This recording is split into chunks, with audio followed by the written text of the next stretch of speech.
Boa noite a todos, seja bem-vindo em mais uma aula e hoje nós vamos conversar sobre meditação. Para quem está chegando aqui, confirma para mim se vocês estão me ouvindo direitinho, se o som está saindo bom aí para vocês, se está tudo tranquilo. Estou vendo aqui que a Eva Maia já apareceu por aqui, Glaucia, o Estevam está por aqui também, a Daisy. Boa noite para todos vocês. A nossa aula de hoje vai ser muito especial. Pela segunda vez, estou convidando aqui o Leonardo Siqueira. Nós vamos conversar hoje sobre meditação, principalmente esse diálogo entre o Ocidente com o Oriente. Confirma para mim se vocês estão me ouvindo tudo direitinho para a gente já ir começando, tá? Antes que eu me esqueça, para você que está chegando agora, não esquece de curtir o vídeo, se inscreva no canal caso você ainda não é inscrito.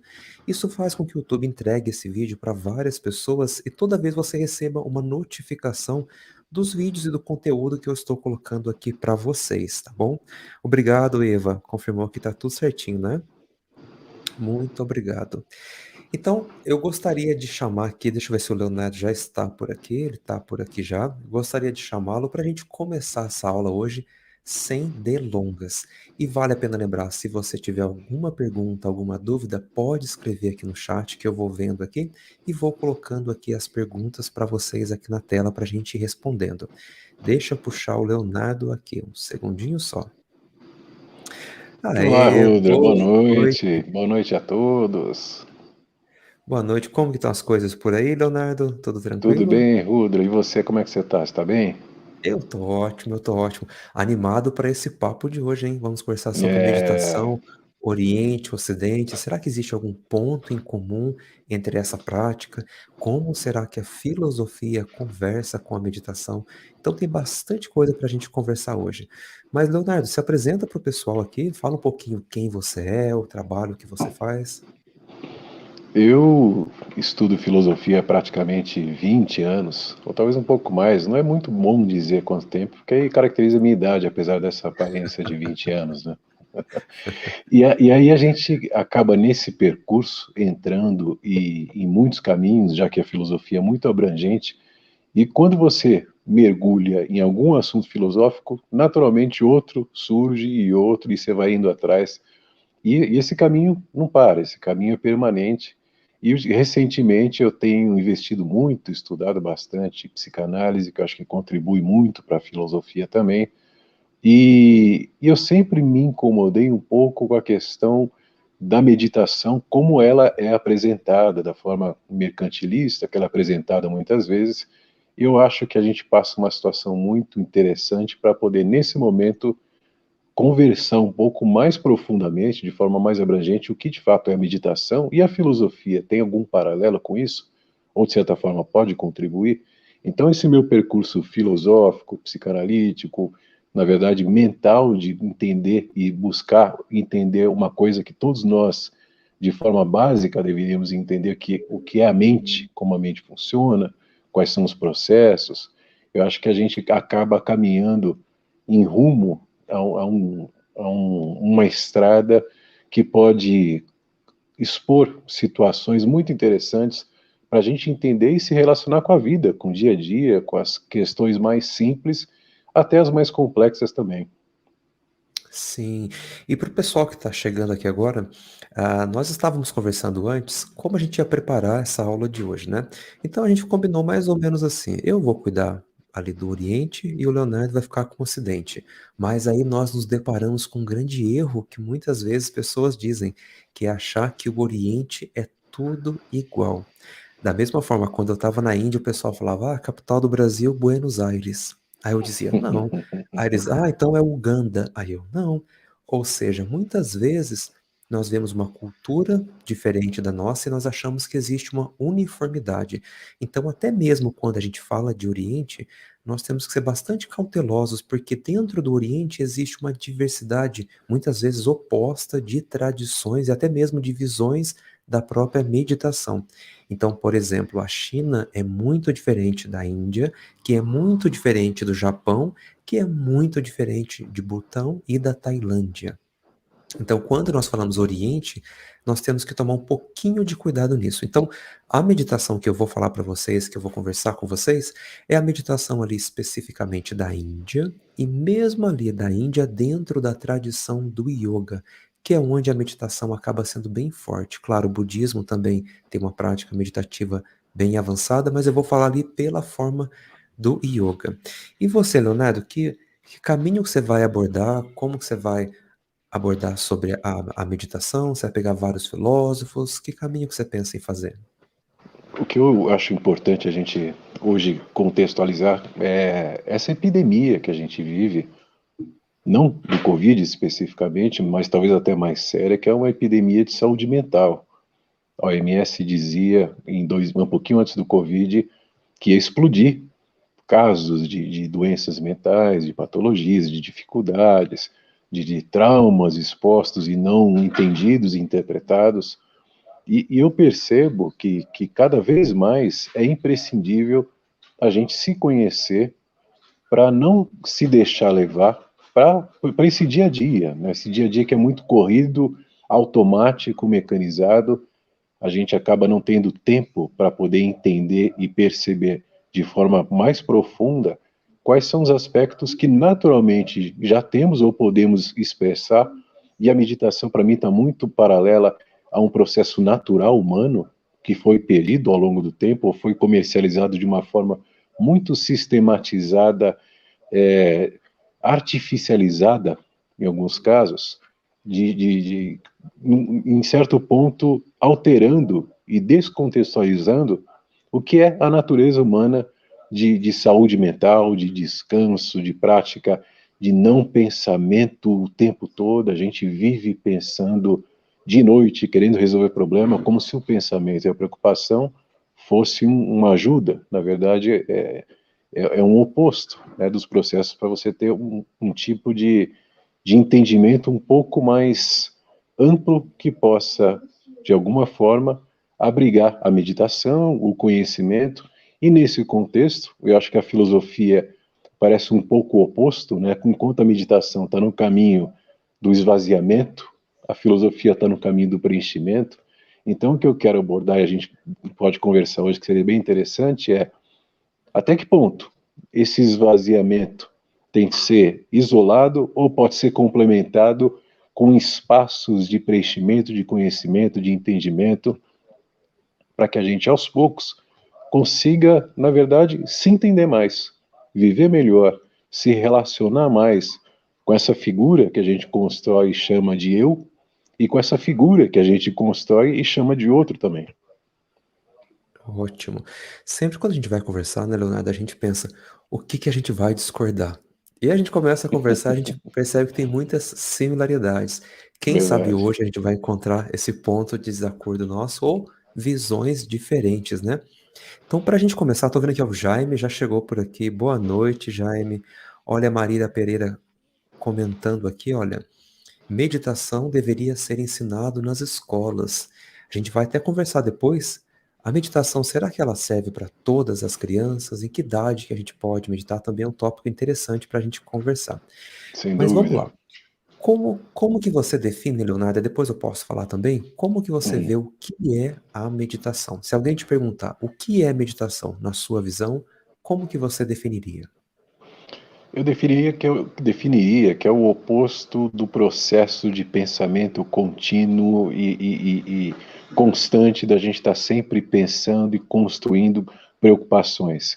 Eu digo, inclusive, que a gente, quando é criança, medita muitas vezes de forma involuntária e até de forma, quando vai estar em vários períodos da vida, de forma, em adulto também, quando a gente está numa fase mais adulta, menos infantilizada, também ocorre, que é um processo rápido, alguns segundos, que imperceptível, que você está ali parado assim, pro nada, e de repente alguém fala, chama você, e você, "Opa, o que, que você estava pensando? Não, acho que não estava pensando em nada, quer dizer, estava aqui em nada, só estava olhando, pensando, ouvindo a natureza, e isso acontece em muitas situações, quando você está na natureza, quando você está absorto em situações onde você pode se inserir em contextos que não são necessariamente construídos de forma para te pressionar, quer dizer, não está no trabalho, você não está no trânsito, inclusive no trânsito, deixa eu te dar um caso muito específico.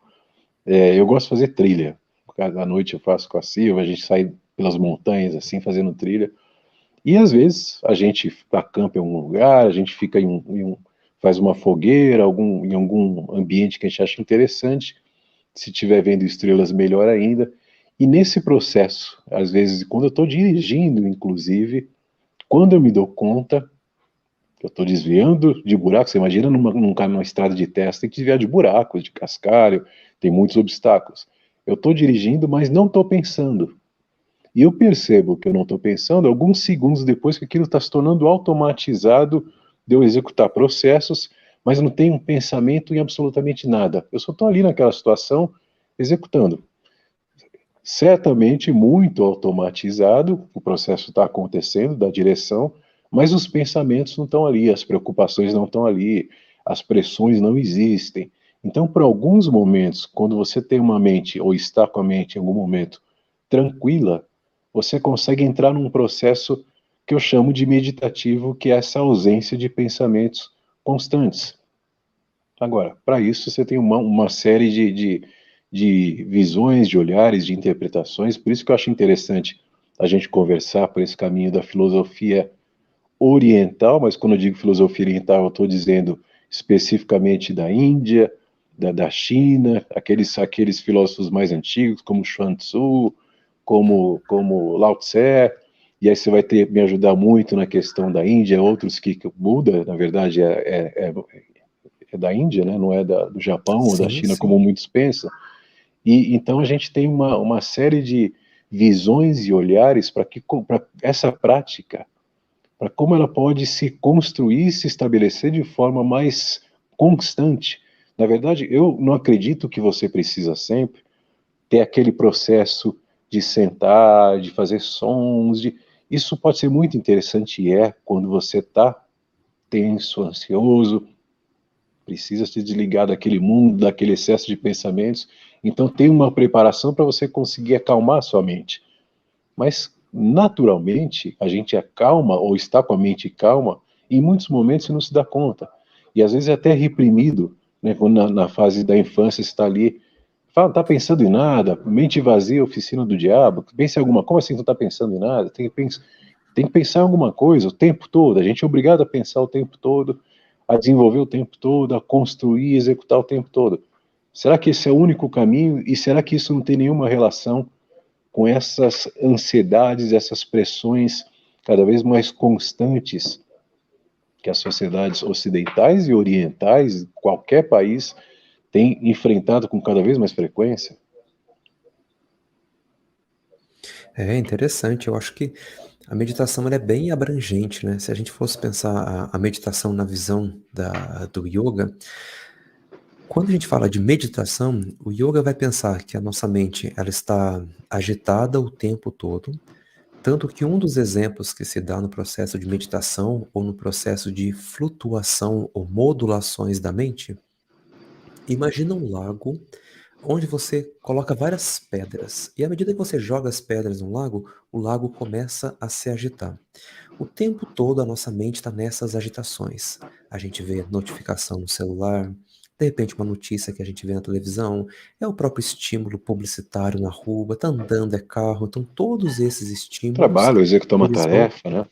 Sim, exatamente. Por exemplo, agora nós estamos conversando, estou falando com você, prestando atenção no meu tom de voz e para não perder o fio da meada do que eu vou falar. Tudo isso demanda uma certa capacidade cognitiva. Então a nossa mente está o tempo todo agitada. Para algumas pessoas que têm um bom controle mental, quando elas terminam de fazer aquela atividade, elas simplesmente estão calmas, conseguem respirar e vão fazer outras atividades. Para outras pessoas, não. É o que acontece. Eu imagino que quem está aqui assistindo, vocês já devem ter tido aquelas noites que vocês vão dormir e quando vocês acordam de manhã, sente que não dormiu nada, que não descansou nada. Ou seja, a mente ficou agitada a noite inteira. Então, o processo de meditação é quando a gente começa a educar a nossa mente. E nesse processo de educar a nossa mente, nós precisamos acalmar algumas modulações da nossa mente. Então, se agora eu estou conversando com vocês, por exemplo, eu preciso acalmar de repente o desejo de ir embora, o desejo de fome, preciso acalmar os pensamentos intrusos que aparecem na minha mente, de repente alguma emoção que vai aparecendo. Então, a meditação do pensamento do yoga é você conseguir controlar essas modulações da nossa mente. E aí nós temos várias técnicas para você modular que parte da sua mente você quer especificamente. Eu vi aqui uma coisa interessante que a Eva comentou, olha que interessante. Quando oramos, falamos com Deus, e quando meditamos, Deus fala com a gente. Isso aqui traz um gancho para mim, que muitas vezes aqui no Ocidente nós acabamos misturando um pouco meditação com reflexão. Então, por exemplo, tá fazendo arte, fez uma coisa de errado, vai para o cantinho ali para você meditar, ou seja, vai para o cantinho para você pensar e refletir sobre a sua ação. E é justamente o oposto na Índia. Então, na Índia, a meditação a gente vai silenciar a nossa mente. Então, a gente não vai nem falar com Deus e nem Deus falará com a gente. Claro, dependendo da tradição da qual você pertence, pode ser que exista uma divindade que você vai buscar essa conexão com essa divindade e alguma das técnicas da meditação para você chegar a ela, mas no geral a meditação ela é um processo de apaziguamento da nossa mente, né? Gostaria de É, ao complementar alguma contrário. coisa, Lorena? Eu gostaria, porque isso é uma palavra muito corriqueira aqui, principalmente no Brasil. Assim, eu preciso pensar um pouco, eu preciso me focar para resolver determinado assunto, então eu preciso meditar sobre isso. E meditar é o que o Rudra está dizendo, é justamente o contrário, não é pensar, é o contrário do pensar.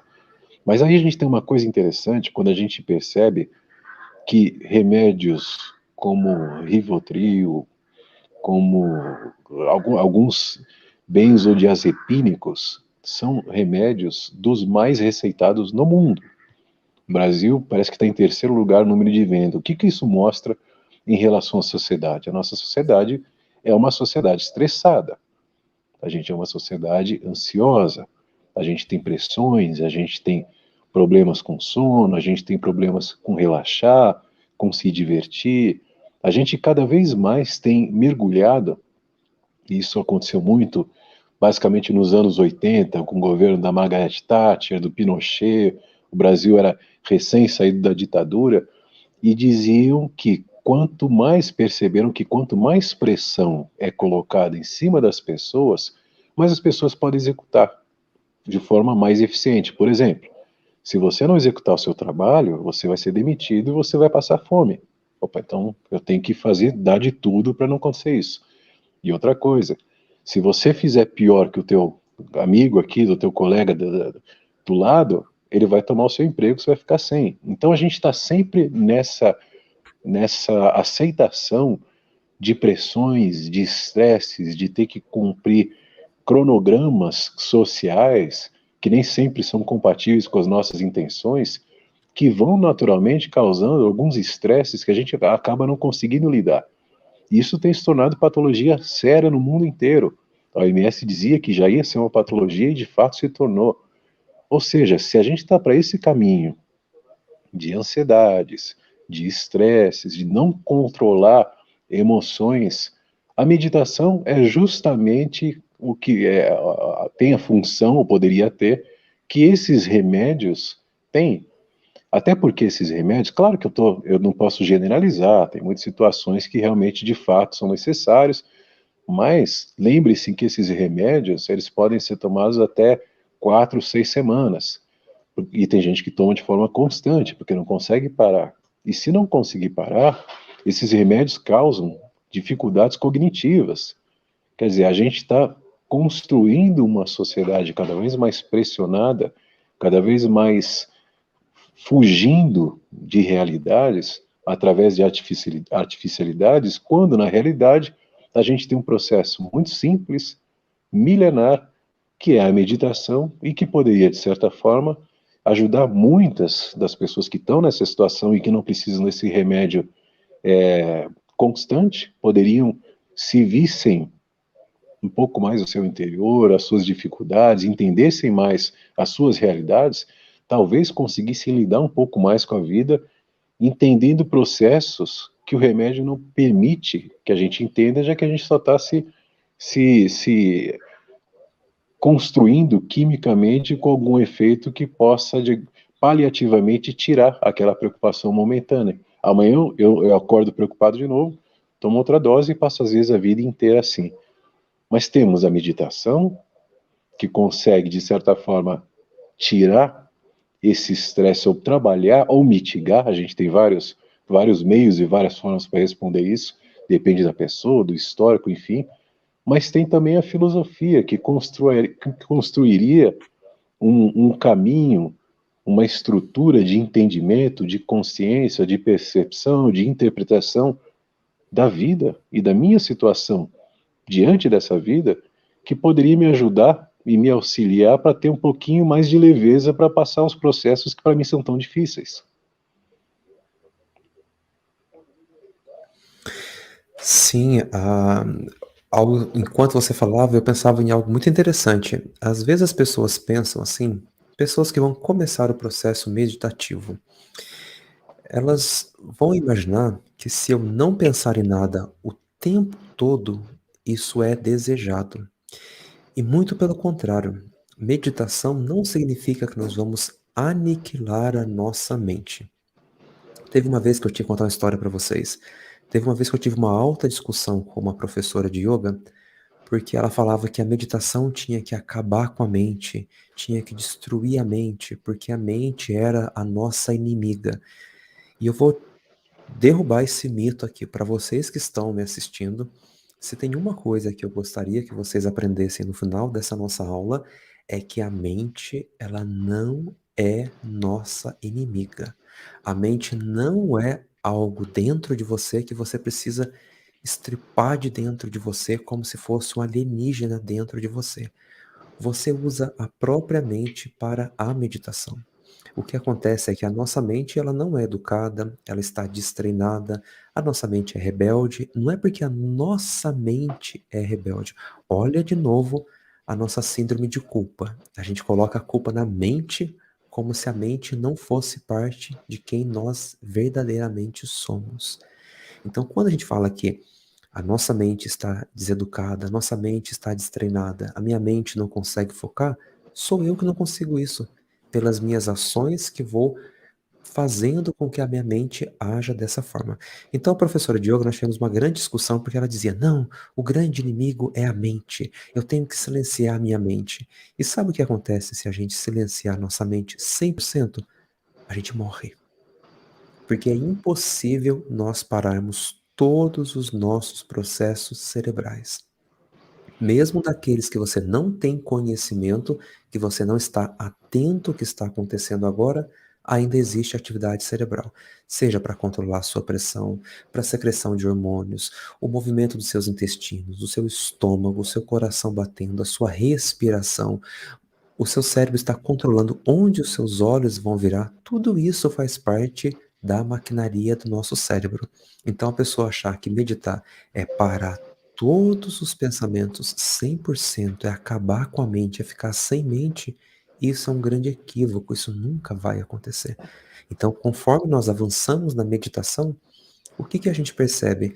Que nós conseguimos entrar e sair de um estado de tranquilidade, de controle da nossa mente com mais facilidade. Então, se eu preciso trabalhar agora, eu vou sentar e vou trabalhar. Se eu preciso dormir agora, eu vou deitar na cama e vou conseguir dormir. Se eu estou almoçando com alguém que eu gosto, eu vou estar presente ali com a pessoa. Então, o grande benefício que nós temos da meditação é você ter controle sobre as suas ações.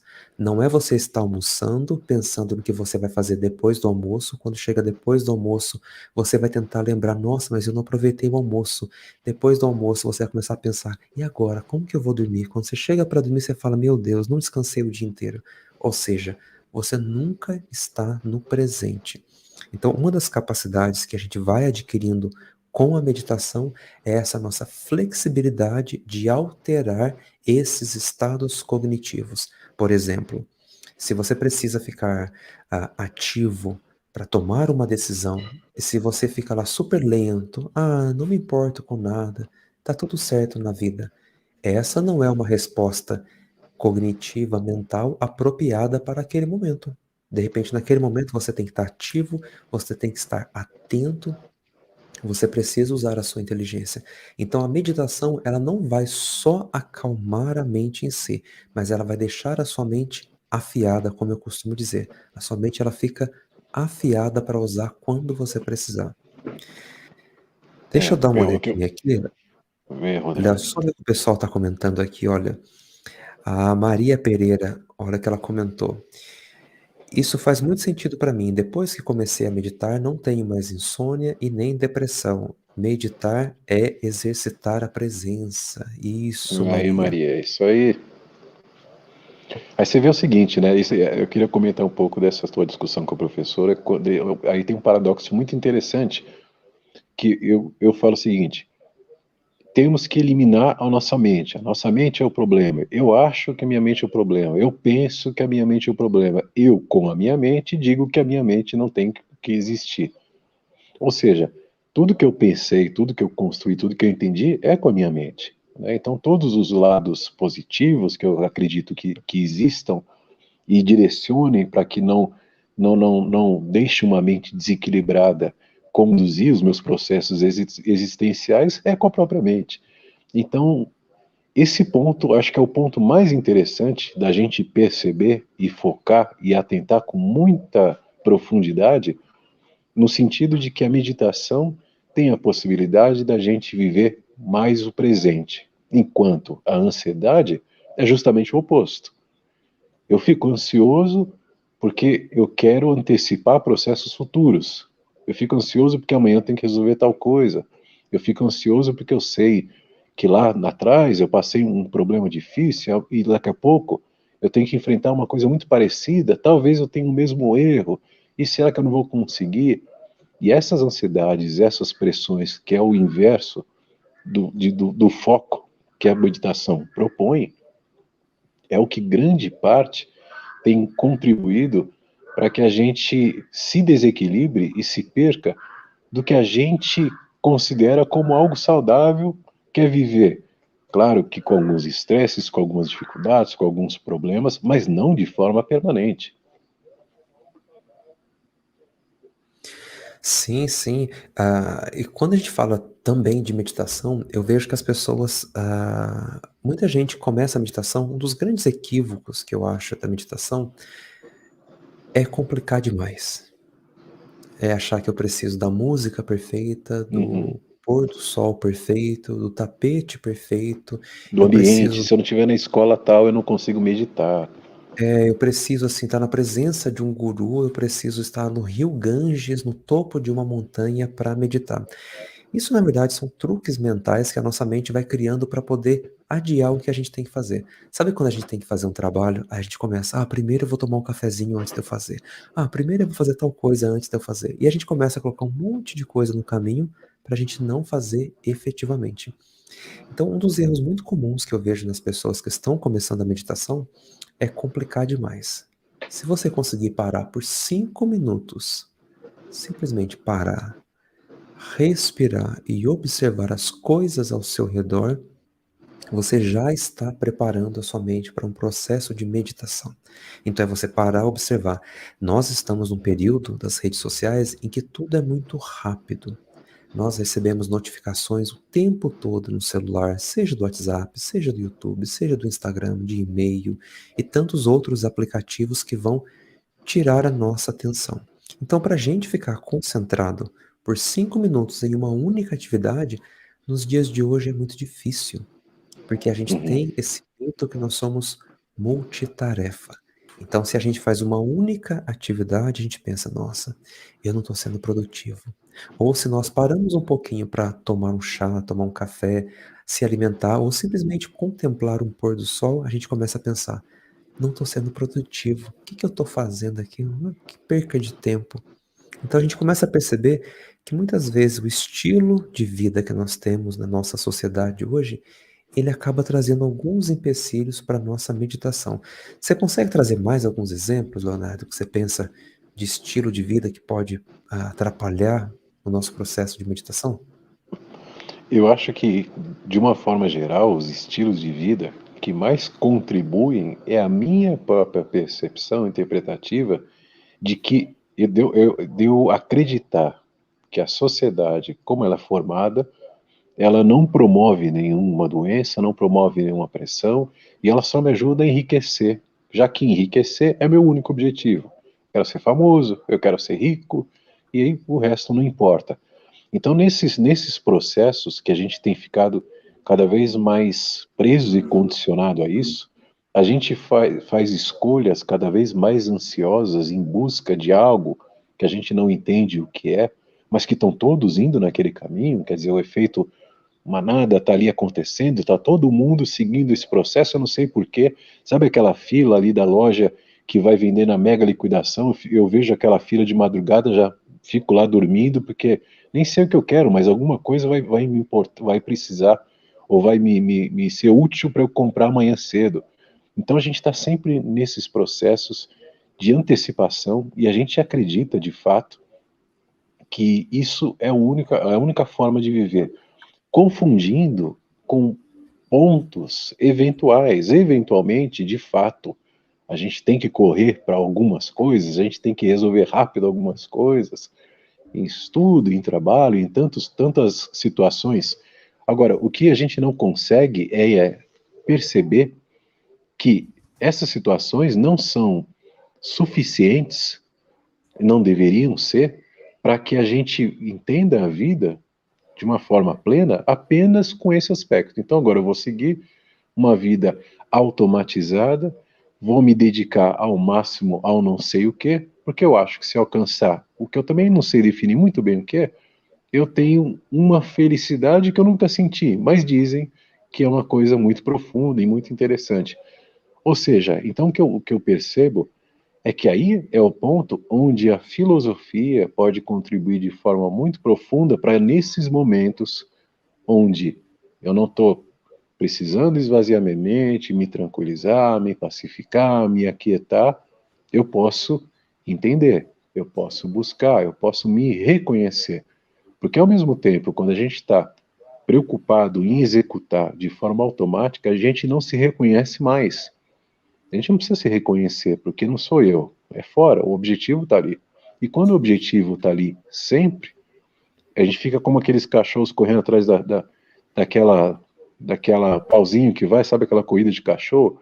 E fica nesse processo sem entender exatamente por que eu estou ali correndo, né? E por que eu estou fazendo isso, por que eu estou me submetendo a esse ponto e tomando remédios e me pressionando e ficando mais ansioso, porque eu tenho que entrar no ritmo de toda a sociedade. Aí eu passo também a me comparar, porque eu já fui ensinado que eu tenho que ser melhor que o aluninho da classe, o meu coleguinha, tirar uma nota melhor, depois o meu trabalho tem que ser melhor.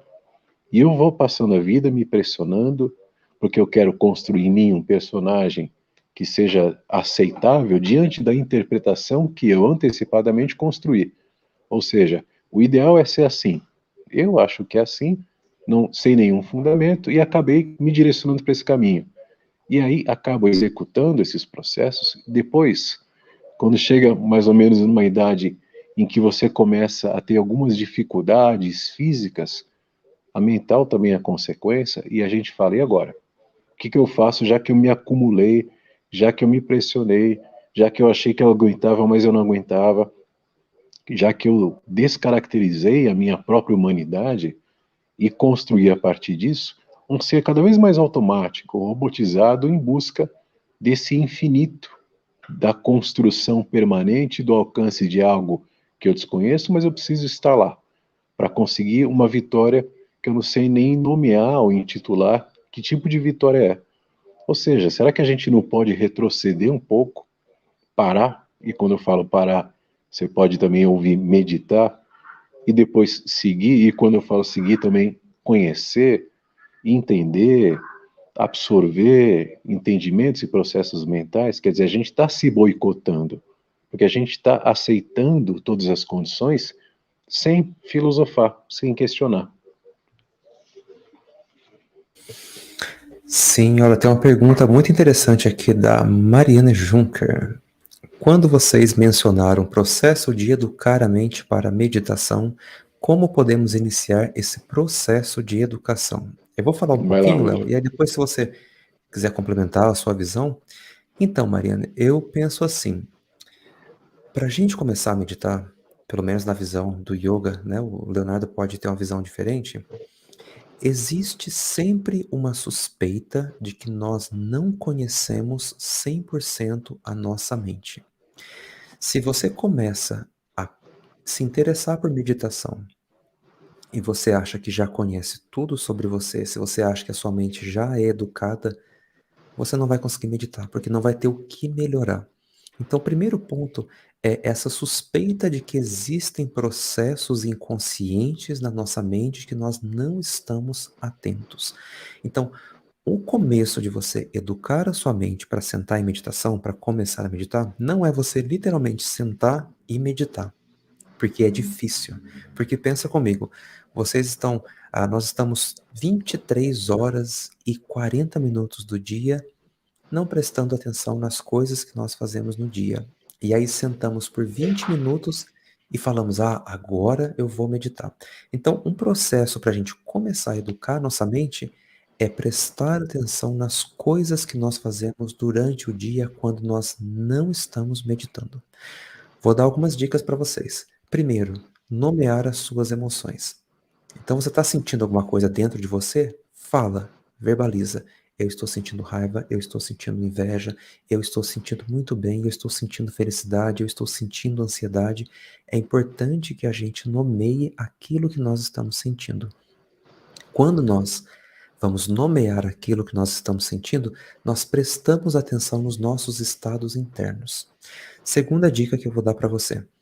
Sempre quando você for fazer alguma coisa, preste atenção para você não fazer 2 ou 3 coisas ao mesmo tempo. Cuidado para não começar a lavar a louça, de repente você está arrumando a cama, quando vê você está com a vassoura na mão, de repente você está respondendo o e-mail, você está trocando uma lâmpada e com panelas no fogo. Ou seja, estamos fazendo várias coisas simultâneas. Então tente fazer uma coisa de cada vez. Toda vez que eu estou em casa, Leonardo, e eu começo a fazer muitas coisas abertas, eu paro e penso, minha mente está agitada, eu não estou presente. E aí quando eu olho, nossa, eu estou fazendo almoço, ao mesmo tempo respondendo a mensagem e estou lendo um livro. É impossível. Então começar a educar a sua mente para fazer aquilo que você está naquele presente. Uma terceira dica que eu posso dar para educar a sua mente é começar aos pouquinhos. Não começa a sua meditação com 10 minutos. Eu sei que quando a gente começa a meditação, a gente tá super empolgado. A gente pensa, nossa, eu vou meditar hoje. Vim para essa aula de yoga, de meditação. Vou ficar aqui 40 minutos sem me mexer. E fica lá bonitinho. E depois fica 3 meses, 6 meses sem meditar de novo. Então a meditação, ela é uma riqueza que você colhe aos pouquinhos. Então medite 5 minutos todo dia. Vale muito mais do que você meditar 3 horas, uma única vez no ano. Então vá aos pouquinhos, gradativo. Uma quarta dica que eu vou dar para você educar a sua mente. Toda vez que você, isso aqui é muito prático, toda vez que você for fazer alguma coisa, que você for comer alguma coisa, que você escolher fazer alguma coisa, se pergunte, o porquê que eu estou fazendo isso? Ah, nossa, eu quero muito comer essa comida, eu quero tomar um sorvete. Se pergunte, por que eu tô querendo tomar um sorvete agora? Eu preciso tomar um sorvete agora? Tem que ser agora? Quando você começa a fazer esses questionamentos do seu comportamento, isso vai te ajudar muito a educar a sua mente, porque você vai sair do processo automático e vai entrar no processo voluntário, ou seja, você vai prestar atenção naquilo que você está fazendo. Se você passar o dia inteiro sem prestar atenção na sua mente, sem descrever os seus estados mentais, sem estar presente no momento, quando você sentar para meditar, vai ser muito difícil. Porque você vai estar fantasiando, vai estar às vezes dormindo. Acontece muito isso comigo, Leonardo. Às vezes os alunos vão fazer Imagino. a meditação, estão dormindo, aí voltam e falam: nossa, eu meditei muito bem. E eu estava ouvindo o ronco durante a aula inteira. Então, às vezes, a nossa mente prega umas peças na gente. Às vezes, nós estamos dormindo e achamos que estamos meditando. Quer trazer mais algumas dicas? Gostaria de Eu acho complementar? interessante você falar o seguinte: você coloca aí muitos elementos psicanalíticos e filosóficos, ou seja, eu preciso reconhecer as minhas emoções e preciso questionar o que eu estou sentindo. Então, a filosofia nesse contexto é imprescindível para que eu tenha norte e fundamento de questionar e responder, pelo menos em parte, pelo menos preliminarmente, quais são as raízes, qual é a natureza disso que eu estou sentindo. A gente acaba se pressionando e não reconhecendo a nossa pressão, porque a gente tem sempre a ideia de que não existe tempo. Né? Eu não tenho tempo para isso, eu corro muito, eu não tenho tempo para ficar perdendo. Imagina que eu vou ficar meia hora perdendo meu tempo fazendo uma meditação. Que eu vou trabalhar, eu vou produzir, eu vou fazer alguma coisa que eu tenha um lucro a partir disso. Meditação não me dá lucro, não me causa nada de objetivo, não me dá dinheiro. E aí você começa a pensar o quanto de prejuízo físico e mental a gente acaba tendo de acreditar nesse tipo de proposta de que a gente não pode parar. E aí a natureza, sabiamente, conhecendo o que executando os processos mais próximos do que a gente precisa, porque a gente foi correndo cada vez mais, colocou o sono, que não é uma meditação, mas é uma forma de relaxar. Só que a gente, pressionado como está, até o sono passa a ser uma tortura e um tormento, porque eu tenho pesadelos e amanhã eu tenho que. Eu sonhei que amanhã eu tenho que entregar tal trabalho. Ou seja, a gente vai conseguindo fazer o mais difícil, que é se descaracterizar a partir da nossa realidade para construir artificialidades e pressões e desentendimentos que causam desequilíbrios e a gente foge de aspectos simples, como você ter um pouco de diversão, de prazer. Quais são os seus prazeres? Talvez seja interessante questionar também quantos prazeres a gente pode ter e quais e por quê. Será que vale a pena ter aquele prazer? E se vale, por que eu não tenho? Né? Por que eu não tenho tempo de parar meia hora em uma situação, parar e descansar e respirar e entender o que eu estou sentindo, entender como eu estou reagindo? Pode ser em qualquer situação, pode ser num café, né? Você não precisa estar aparelhado e todo colocado. Se você descansar a tua mente de uma forma contínua, se você conseguir o processo de sair um pouco dessas pressões, de se desligar um pouco, a meditação vai acontecer quase que naturalmente, posteriormente, porque faz parte de um processo que você está praticando, não deixar com que a sua mente tome conta no sentido de ser a ansiedade plena, onde não te permite mais você construir as características que você tem, quer dizer, do pensamento, do descanso, do prazer, da angústia que tem que ser entendida. Quer dizer, a gente tem um monte de elementos que poderia, na meditação, encontrar uma base para que a mente estivesse mais preparada, mais focada, mais presente, e a filosofia, com os questionamentos e os entendimentos que pode proporcionar, para a gente ter uma vida com mais qualidade. Nessa coisa de eu preciso ser feliz, eu tenho que ser feliz. O que é isso exatamente? Que felicidade é essa? Né? Qual é o ponto?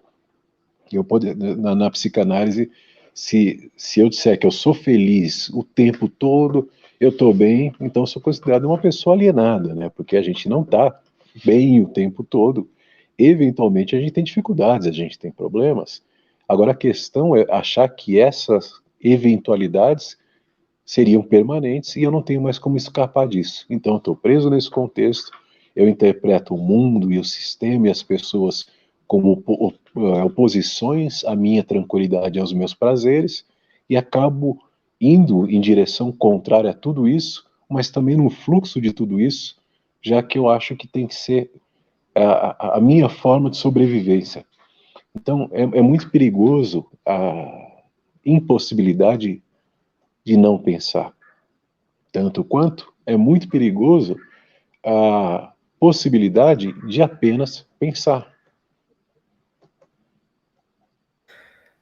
É o que eu falei no comecinho. A meditação é a gente deixar a nossa mente afiada para pensar quando ela deve pensar e para acalmar quando ela deve ser acalmada.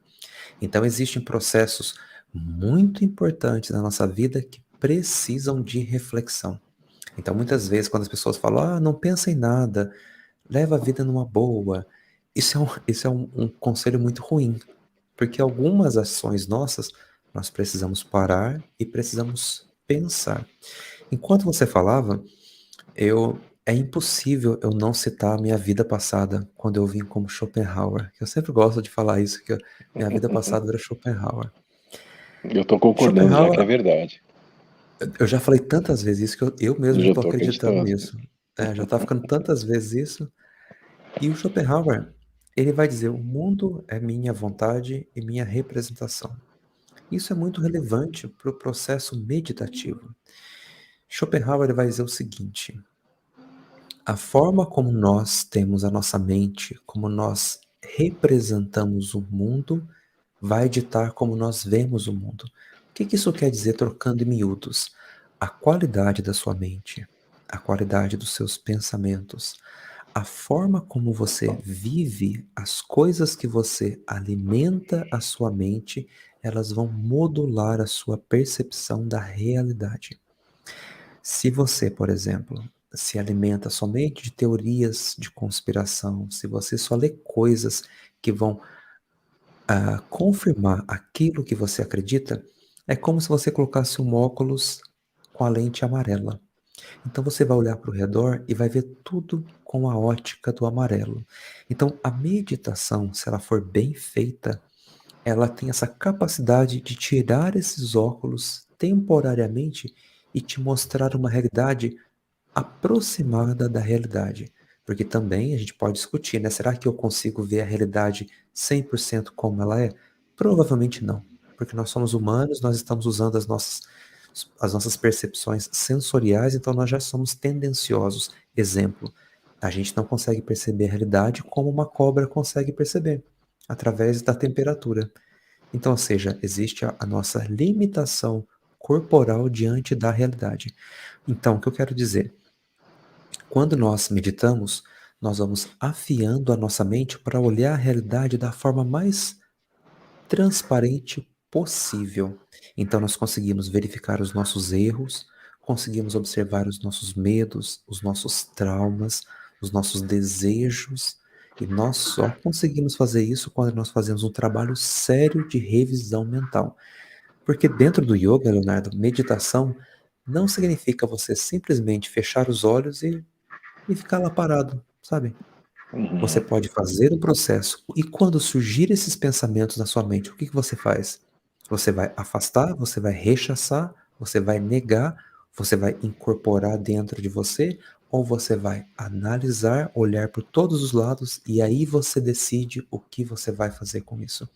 Então, por isso que eu falei que a meditação dentro do yoga, ela é um processo cognitivo muito intenso. Se você faz uma meditação de concentração bem feita, bem orientado, eu te prometo, no final da sessão você vai estar cansado, porque você vai estar observando cada pensamento que surge na sua mente. Você vai Uhum. observar cada batida de coração que você tem.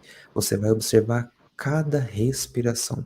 Então a técnica da meditação pode ser usada para várias formas, para o relaxamento, para estar presente, mas também pode ser usada como revisão dos nossos processos cognitivos. Você tem alguma coisa que você poderia falar nessa área da filosofia? Eu quero falar depois, mas eu quero ficar um pouco ainda no que você está dizendo, porque você falou da boa meditação. E o que é a má meditação? Vamos ajudar os nossos amigos a reconhecer quando de repente tem uma promoção, meditação em 3 vezes, você consegue sair um guru em 7 passos. O que que é, como eu reconheço a má meditação? Como eu reconheço a má qualificação, a má indicação desse processo em mim? Olha, má meditação, eu vou te dizer que é aquela que vai só confirmar aquilo que você acredita. Eu conheço pessoas que falam, eu medito há 10 anos, há 15 anos, e você tem uma conversa filosófica com a pessoa e ela não tem maturidade intelectual nenhuma. Você percebe que a pessoa está mais alienada da realidade. Se a meditação que você faz, se o seu professor te ensina a meditação e você vai ficando cada vez mais alienado à realidade, é uma péssima meditação. Você não está meditando, você está criando fantasias, você está criando uma realidade paralela. Então, a meditação, quando ela é ruim, ela vai corroendo a sua mente. Você não consegue fazer associações, você não consegue ler livros, você não consegue ter opinião, você não consegue comparar as coisas. E uma coisa muito importante, que isso é até contraditório. Se um professor falar para vocês, não julgue, pare de julgar, julgar as coisas é ruim, corra. Nós precisamos julgar, a gente precisa pensar, nós precisamos racionalizar sobre as coisas.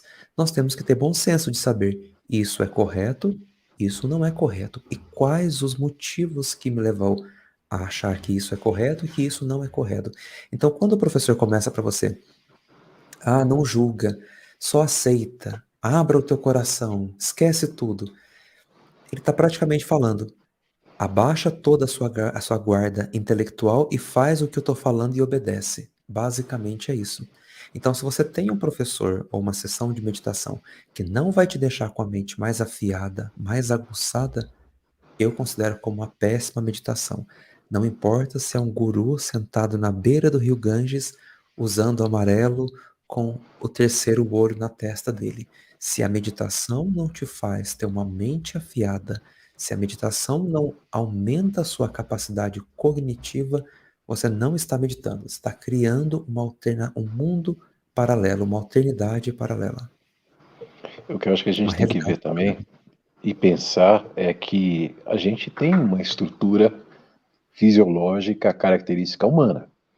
Tá aqui o meu amigo, tá do outro lado aqui, Darko. Meu amigo Darko, ele pensa, ele vê, ele enxerga, ele tem memória, ele reconhece, mas eu posso afirmar que ele não tem a cronologia do pensamento que o humano tem de associações executivas, onde eu aprendo uma coisa, aperfeiçoo, desenvolvo, melhoro, aprimoro, construo outras, e com o decorrer do tempo eu consigo construir e mudar a natureza com, com barro, fazendo tijolos, né? A gente consegue moldar a uma inteligência de pensamento, e essa inteligência é analítica, e é uma característica humana, que pode proporcionar para a gente uma série de entendimentos. O que eu quero dizer com isso é o seguinte: a gente tem uma característica que está desprezando quando diz eu não preciso pensar, eu não posso julgar, eu não vou analisar. Isso tem muito fator religioso, da gente achar que se julgar, Deus vai punir, vai pesar a mão e eu não posso fazer isso. De repente, a sua característica humana é analítica, mas não julgar no sentido de qualificar. Um parêntese, muitas vezes Uhum, pessoas vão dizer para você não julga, mas são elas que estão usando todo o arcabouço para te julgar. Então você não uhum. pode questionar, você não pode julgar, mas as outras pessoas têm textos, têm livros, têm regras que te julgam o tempo todo. Então é muito curioso quando ah, pessoas vão dizer, você não pode perguntar, você não pode, você tem que aceitar. Corre. Sabe, o lugar onde você não pode questionar, o lugar onde você não se sente confortável em perguntar, corre. Porque Tá tirando. provavelmente, Não, desculpa, Ruda, provavelmente. provavelmente está cortando aquilo que você tem de mais especial, que é a tua ferramenta para distinguir se você está entrando numa seita, se você está entrando numa furada ou não. E quando a pessoa pede para você abrir mão dessa faculdade sua do discernimento, é muito complicado. E não é assim desde sempre. A criança não é aquela, o que que é isso? O que que é aquilo? Como funciona isso? Como funciona aquilo? Não é assim que a gente vai construindo ideias e pensamentos. A curiosidade não deveria ser uma coisa tolhida, devia ser incentivada, né? E conduzida. Aí a filosofia pode ajudar muito para que a gente construa um norte, uma estrutura de entendimentos linear que possa chegar a um resultado objetivo. Quando Schopenhauer fala do mundo, da vontade de representação, ele tá citando muito o que ele conheceu também na filosofia oriental ali atrás, que também tinha mais ou menos essa visão, com outras linguagens, com outras figuras, mas era muito próxima. E depois de Schopenhauer veio Freud, e depois veio Lacan, e Lacan dizia do imaginário, do real e do simbólico, ou seja, está muito próximo ali. Então a gente tem na humanidade diversas formas de entender e de analisar pensamentos que já foram entendidos, que já foram colocados e estão aqui à disposição. A gente antes achava que a única forma de criar um entendimento era através de uma enciclopédia, através da biblioteca, através da faculdade. Hoje a gente tem um Google, né? Qualquer ideia que você tiver, você pode pesquisar ali e a informação vai estar. E o que eu estou fazendo com isso? Eu estou só me estressando, eu estou só acumulando informações desnecessárias, eu estou angariando pressões que eu não deveria, eu estou me martirizando com situações que são alheias à minha possibilidade, eu crio angústias, eu tenho ali, né, na ferramenta da internet elementos para me ajudar a me entender ou para me ajudar a não me entender, a não me conhecer. E parece que é mais fácil esse processo na medida em que eu vou por um caminho menos racional, sigo meu coração, não desisto do meu sonho, sem fundamentar por que eu sonho isso. Às vezes é esse sonho que vai me causar o grande problema, e eu estou correndo atrás daquilo que eu não posso desistir. Porque antes eu não fundamentei, porque antes eu não questionei. Mas eu também não questionei porque eu fui desde cedo tolhido nos meus questionamentos. Não questione isso. Não questione a igreja, não questione Deus, não questione o professor, não questione os pais. E essa figura simbólica, representativa, hierárquica, de que a gente tem que sempre estar atrás de entendimentos mais elevados, de entendimentos mais amplos, o que caracteriza no meu inconsciente? A minha fragilidade, a minha incapacidade, a minha não possibilidade de também fazer esses processos acontecerem do meu jeito, com o meu entendimento, com a minha inteligência, né? A gente fala que nós somos os animais racionais. Eu digo que a gente é um animal que tem a potência da razão não executada, porque muitas vezes, e quase na maioria delas, a gente está só repetindo processos emocionais e instintivos e com muito medo de questionar por que eu estou sentindo isso, por que eu estou pensando isso. Ou seja, se a gente passa a desconstruir esses medos, a entender um pouco mais as relações humanas, a capacidade da análise, da razão, e se eu puder com tudo isso encontrar espaços para que a minha mente se reequilibre, para que a minha mente descanse, para que a minha mente me reconheça, minha mente que sou eu, a minha mente não tá distante. Não existe um eu que tem uma. A gente se separa tanto, né? Existe o eu sou diferente da minha mente, que é diferente do meu corpo, né? Então, é tudo uma coisa só que a gente quer criar compartimentos para que possa talvez segregar e fragmentar algumas coisas que são mais fáceis. Agora eu vou cuidar do meu corpo, a minha mente é outra coisa. Agora eu vou cuidar da minha mente, meus instintos são outra coisa. Como é que eu funciono de forma geral? A filosofia pode me oferecer muitas indicações de entendimentos que estão ali construídos há milhares de anos. Por exemplo, Platão, né, que é um filósofo de praticamente 2.000 anos atrás. Qual era a ideia que ele dizia? E naquela época ocorria com muita frequência, que era a pessoa não se reconhecer na realidade que ela entende, que ela interpreta que seja. Né? Você está vivendo num mundo que não é bem essa realidade, você acredita que com as suas ferramentas perceptivas você olha, você vê, mas você vê também uma árvore verde clara quando está com muito sol, e essa mesma árvore vai estar verde escura quando está o tempo nublado. A árvore não mudou, o que mudou ali? Se a minha visão não consegue reconhecer, eu passo a entender que a iluminação que reflete sobre o objeto é o que faz eu reconhecer através do processo de captação de luz. Se não tem luz, eu não enxergo nada. Então, sou limitado por vários fatores, inclusive intelectuais. Aí, na medida em que eu entendo que isso acontece, eu posso me reconstruir, me ressignificar, me reentender e entender principalmente a sociedade, que tem tantas determinações e regras e eu nem sempre consigo lidar com isso. Tem muita coisa para a gente conversar, tem muita coisa. Olha, nós estamos aqui já há 1 hora, a gente vai começar a caminhar aqui para o nosso final. Para quem está assistindo aqui, se tiver mais pergunta, vai mandando aqui pergunta para a gente no bate-papo, que a gente vai respondendo para vocês aqui.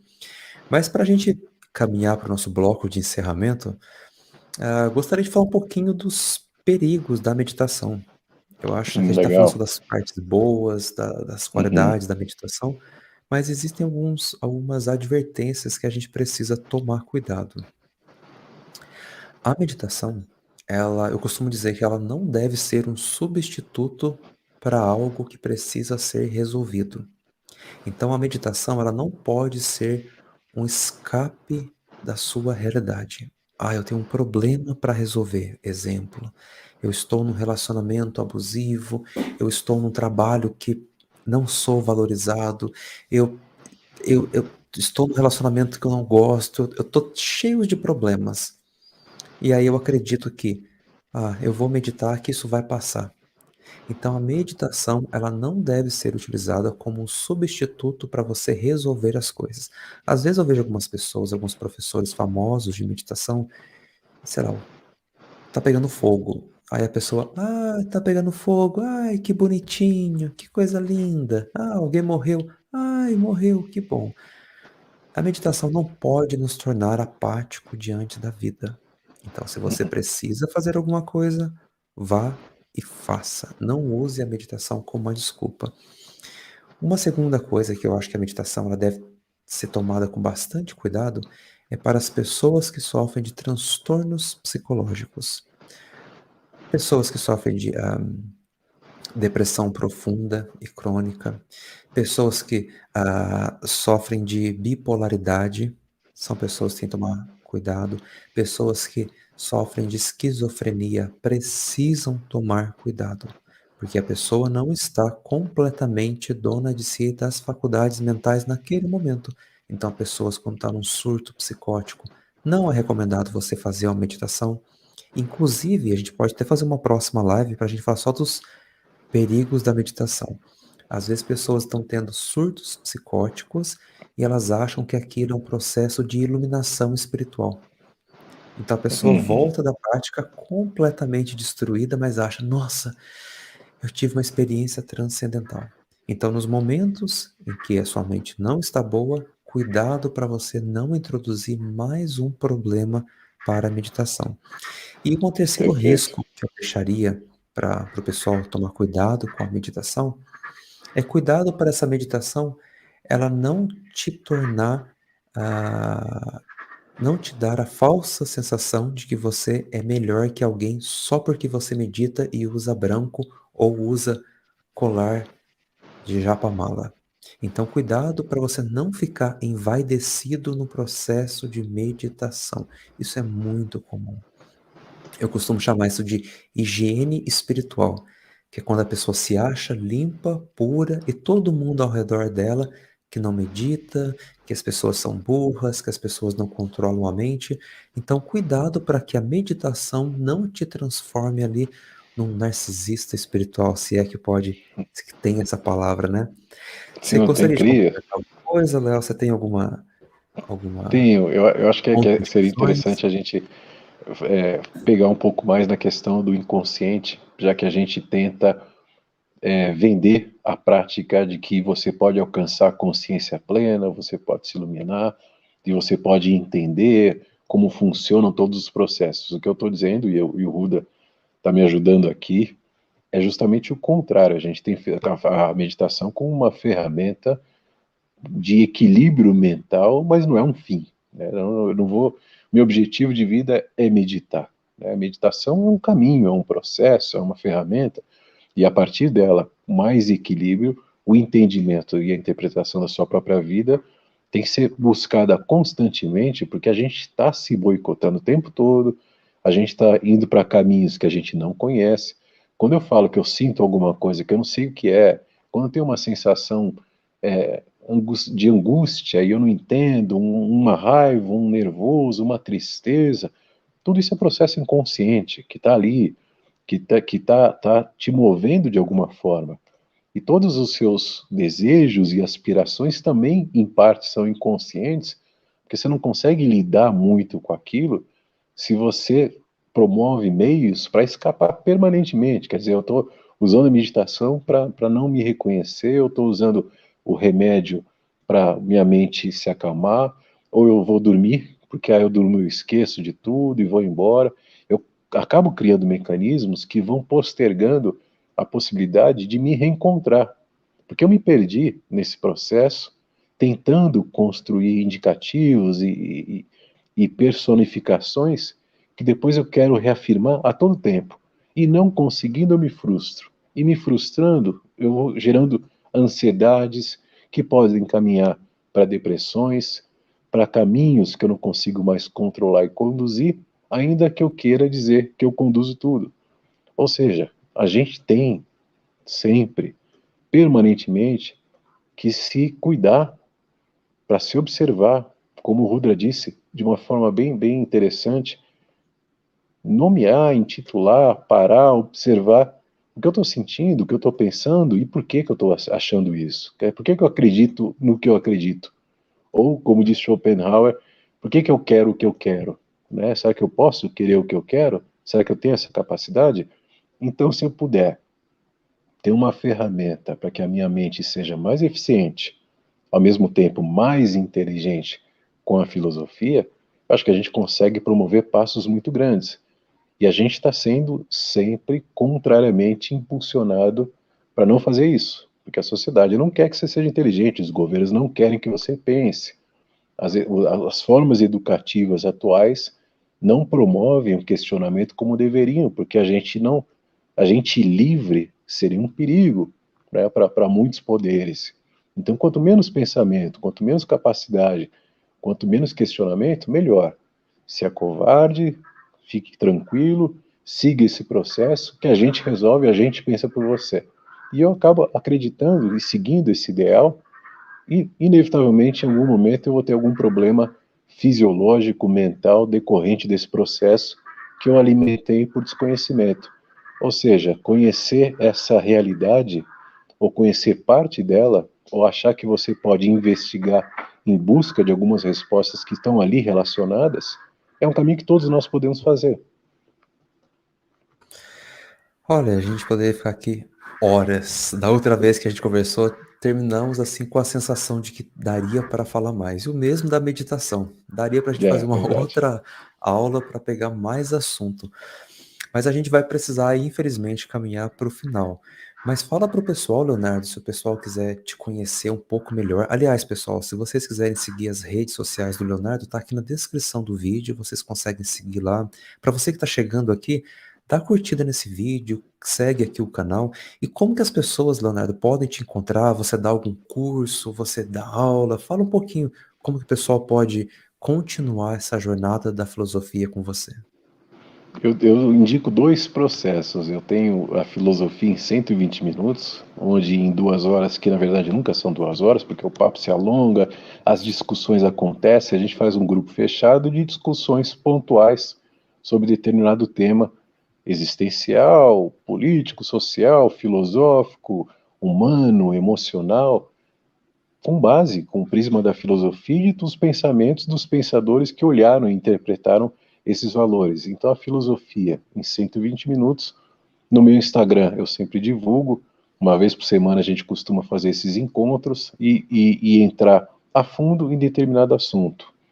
Aí um outro processo que eu também desenvolvo, que eu acho que está paralelo a esse, é o aconselhamento filosófico. A gente está numa situação em que a gente não pode se dar ao luxo de achar que caminha sozinho, com as nossas dificuldades e paradoxos, e vai resolver de uma forma mágica e simples qualquer solução. Existem estruturas passadas que construíram as nossas ideias, as nossas características, que às vezes não estão sendo observadas. E o aconselhamento filosófico caminha justamente nesse sentido.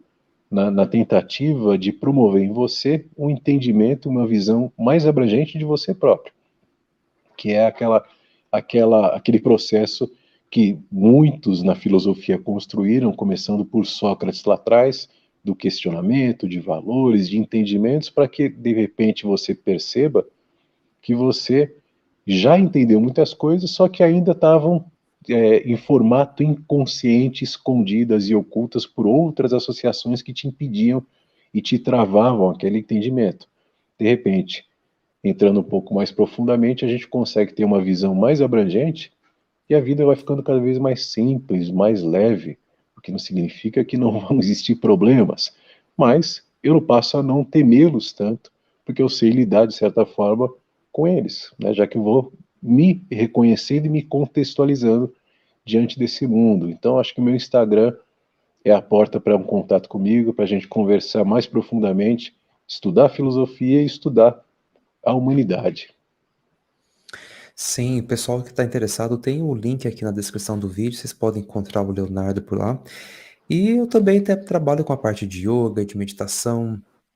Quem não me segue ainda no Instagram, estou sempre postando conteúdos diários por lá sobre várias dicas de espiritualidade, como desenvolver a espiritualidade, como você trabalhar com a sua espiritualidade ou o seu entendimento do mundo. Então aqui embaixo também tem as minhas redes sociais. Então é isso, eu Legal. gostaria muito de agradecer a sua presença, Leonardo. É Eu sempre também. muito encantador quando Eu a gente também, conversa. Rudra. É um Sabe o que a gente tem prazer que fazer um dia? inenarrável. O quê? Sabe o que a gente tem que fazer um dia? A gente tem que marcar uma aula nossa meia-noite e a gente só parar quando nascer o sol. Só Sabe, se for tipo, na montanha de café, vendo as estrelas. a Você gente se fazer vira com assim um os equipamentos negócio, de iluminação e eu arrumo um lugar, tá tudo certo. né? Traga o microfone aqui e a gente fazer assim, ó, o tempo que for para conversar, até cansar, Que porque eu acho que legal, a gente que sempre ideia tem legal. assunto. Mas Mas pode queria ser te muito agradecer interessante. muito, Eu sim, também te e agradeço, queria Rudra. e queria agradecer muito também a presença de todo mundo que ficou aqui até o finalzinho com a gente aqui. Essas aulas que a gente faz é realmente para trazer para vocês conteúdo de qualidade, essa conversa, de falar com vocês, dar o espaço para vocês conhecerem sem imposição, sem doutrinação, mas trazendo conhecimento e reflexão para todos vocês. Aqui o Jaime já Deixando falou que claro está que a nossa dentro, ó. verdade, ó, o Jaime já vai participar. A verdade absoluta, essa coisa de dizer que a gente sabe a realidade, é o contrário. A gente quer impulsionar e mostrar que você pode entender muitas realidades que desconhece, a partir de um trabalho mental que você mesmo pode executar. Essa é a nossa ideia. A gente não quer te deixar à mercê do nosso conhecimento, do nosso entendimento. É o oposto disso. O conhecimento e o entendimento Sim. todos temos. Vamos trabalhar então em torno disso. E eu costumo dizer, eu posso não ter todas as respostas, mas eu tenho muitas perguntas. Então, às vezes, é o poder da filosofia, a gente saber fazer a perguntinha ali certa, na hora direitinho, da forma correta, né? Isso ajuda muito. Então, tá bom, Valeu. muito obrigado a todos vocês. Obrigado, Nos pessoal. vemos na próxima segunda-feira novamente. Obrigado, Leonardo, mais uma Valeu, vez. Rodra. Um Até abração mais. para todos Outro. vocês.